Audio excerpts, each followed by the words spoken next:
In today's video, I'm going to teach you how to make Mockup in Inkscape.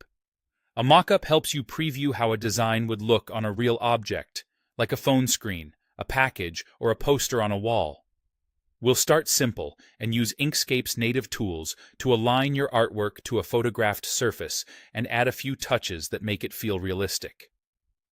First, launch Inkscape on your desktop. When it opens, you should see a blank canvas ready to work on. Think of this as your staging area. The background photo will sit on the bottom, and your design will go on top. Go to File, then Import, and pick a background image in JPEG or PNG format. Choose a high-resolution photo so the final result stays crisp. After importing, scale and position the photo so it fills the canvas or frames the area you care about. Use the corner handles to resize proportionally and keep the image looking natural. With your design already available in the document, select it.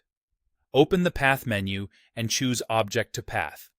Converting to paths makes the geometry editable and ensures the next effect can reshape it cleanly, even if it started as text or a grouped object.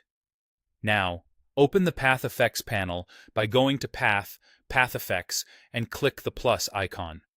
Search for Perspective Envelope and apply it.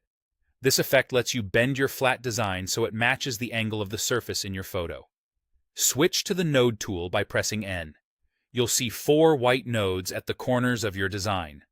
Drag each node to meet the 4 corners of the target area in your background image, such as the edges of a phone display or the top face of a box.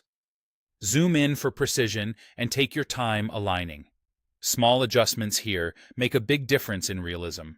To blend the design with the photo, open the Fill and Stroke dialog with Ctrl plus Shift plus F and slightly lower the opacity. Let a bit of the underlying texture peek through so it looks printed or behind glass rather than floating above. For depth, duplicate your design, turn the duplicate black in the fill, add a small amount of blur, and nudge it a few pixels to create a soft shadow. If you're mocking up a screen, place a subtle white gradient above everything with low alpha to suggest a gentle glass reflection. And that's it. You've aligned, shaped, and styled your design into a convincing Inkscape mockup with just a few focused adjustments.